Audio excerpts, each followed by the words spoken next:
Bab 1112. Mengalah dua tangan padamu. Saat Lowenkin masih membual, dia melihat Erikin mendekatinya, jadi dia melayangkan telapak tangannya ke leher Erikin. Anak muda, berbaringlah. Gerakan Lowenkin sangat cepat, dia mengira dia dapat langsung menangkap Erikin. Tapi telapak tangannya tidak berhasil menangkap apa-apa. Erikin menyingkir dengan gerakan yang luar biasa. Lowenkin tertegun, lalu dia merasakan matanya buram. Dikarenakan kamu mengalah satu tangan, aku akan mengalah dua tangan. Lowenkin belum sempat bereaksi. Tiba-tiba dia mendengar suara dentuman yang keras, kedua lututnya sakit dan dia mendengus.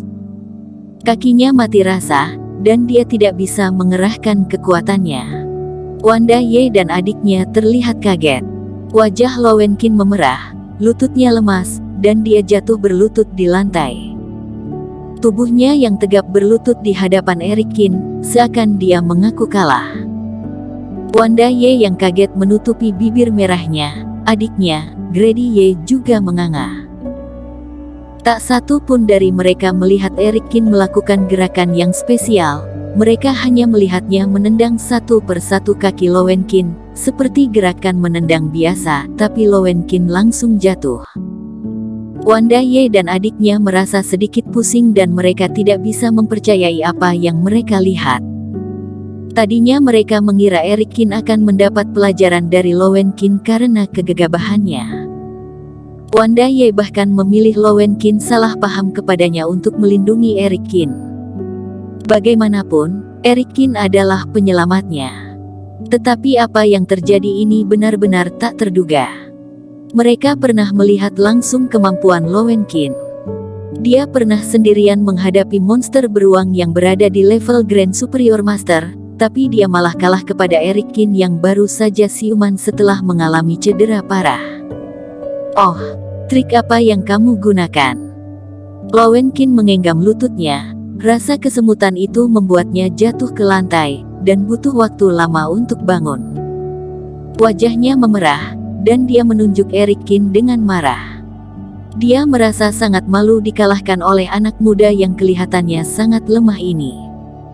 Dia sangat tidak terima, dan merasa ini adalah salah Erikin. Kamu juga seorang pejuang, kamu tahu di tubuh manusia ada beberapa kelemahan. Erikin menyentuh hidungnya, sambil berkata dengan kaget sampai tak tahu harus berkata apa. Tentu saja aku tahu, tapi aku tidak menyangka kamu mengetahui hal ini. Lowenkin mengertakkan gigi sambil berkata, tidak bisa, aku terlalu meremehkanmu, ayo kita bertarung lagi. Lowenkin berpikir alasan tadi dia kalah karena dia meremehkan Erikin dan dia tidak fokus, jadi mengakibatkan Erikin mendapatkan keuntungan. Kali ini aku masih akan menggunakan satu tangan, kamu lawan aku dengan dua tangan. Lowenkin berkata sambil mengertakkan gigi. Baiklah, karena kamu suka dipukuli, aku akan meladenimu. Erikin juga tersenyum. Meskipun dia merasa tidak ada artinya menindas Lowenkin, dia harus mengabulkan keinginannya. Kali ini Lowenkin tidak berani lengah, jadi dia langsung menerjang dan mengarahkan tinjunya ke dada Erikin.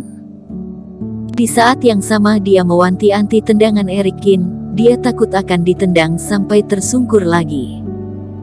Lowenkin khawatir pukulannya akan membunuh Erikin, jadi dia hanya menggunakan 60% kekuatannya. Tapi dia melihat Erikin berdiri di tempat sambil tersenyum dan tidak menghindar, akhirnya dia mengurangi kekuatannya menjadi 30%. Buk! Begitu pukulannya mendarat, Lowenkin langsung membelalakkan matanya. Bahkan monster beruang level Grand Superior Master juga tidak berani menangkis pukulan ini. Tapi pada saat ini, dia merasakan tinjunya, seolah-olah menghantam batu yang paling keras, rasa sakit menghampirinya dan tulangnya hampir remuk. Dia mendengus lalu mundur beberapa langkah ke belakang. Lowenkin melihat Erikin dengan kaget, sambil berkata dengan marah, kamu menyembunyikan sesuatu di dalam tubuhmu. Dia beranggapan, tangannya kesakitan seperti ini, pasti karena trik Erikin. Sebelumnya dia menggunakan trik, sekarang dia menggunakan trik lagi. Kamu lumayan baik, jika kamu menggunakan 100% kekuatanmu, tanganmu pasti akan cacat.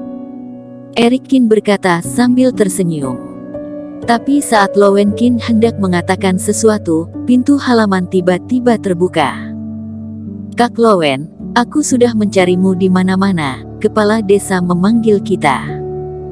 Beberapa pemburu berjalan masuk dan saat melihat Lowen Kin mereka memanggilnya. Anak muda, kamu beruntung. Lowen Kin mengerutkan keningnya lalu berhenti berancang-ancang, sambil berkata, setelah aku kembali berburu, kita bertarung lagi. Selesai berbicara, dia berpamitan kepada Wanda Ye lalu bergegas pergi. Apakah mata pencaharian kalian di sini bergantung pada berburu? Tanya Eric Kin.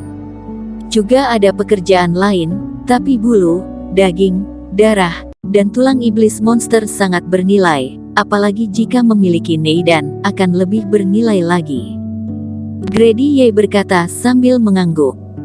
Tuan Qin, temperamen Kak Lowen memang seperti itu, tapi dia bukan orang jahat, aku minta maaf kepadamu.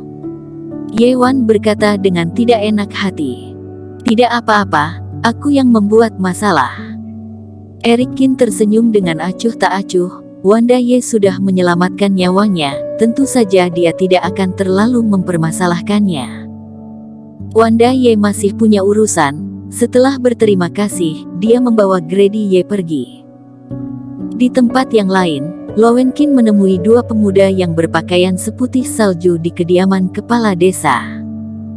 Kepala desa tua yang biasanya selalu tegas, tersenyum di samping mereka, dia membungkuk dan menemani mereka.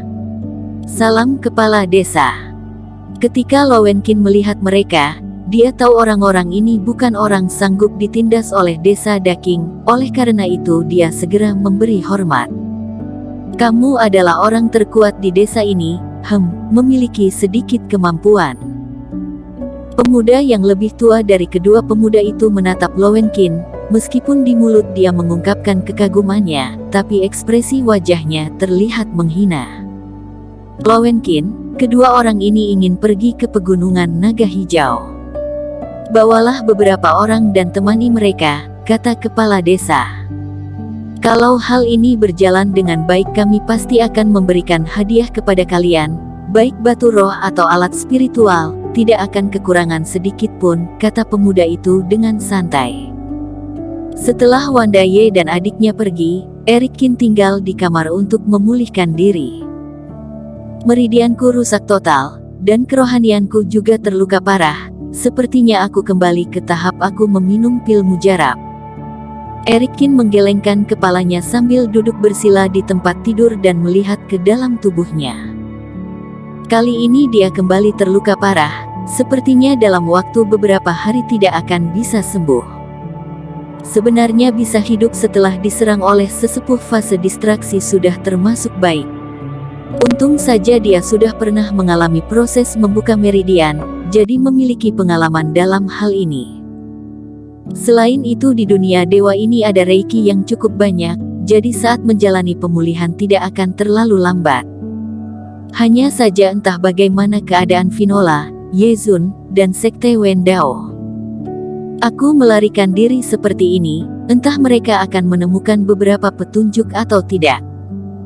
Jika aku ditemukan oleh mereka, sebelum kembali, kultivasiku harus ditingkatkan terlebih dahulu. Eric Kin menghela nafas. Dia tidak sengaja melarikan diri ke dunia dewa, jika ingin kembali harus pergi ke pegunungan Liantian dulu, baru memikirkan cara. Tetapi pada saat ini, dia harus memulihkan kekuatannya terlebih dahulu. Bagaimanapun, kelihatannya di dunia dewa yang sangat menghormati ilmu bela diri ini, bahkan di desa perbatasan kecil pun ada pejuang level Grand Superior Master. Kemampuannya ini tidak cukup untuk mengetahui lebih lanjut.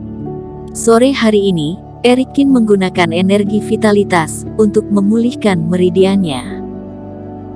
Karena orang tua kakak beradik keluarga Ye meninggal cepat, di rumah mereka hanya ada Wanda Ye dan adiknya. Mereka tidak leluasa membiarkan seorang pria dewasa menjalani pemulihan di rumah mereka, jadi beberapa hari ini Erik Kin tinggal di rumah tua yang kosong.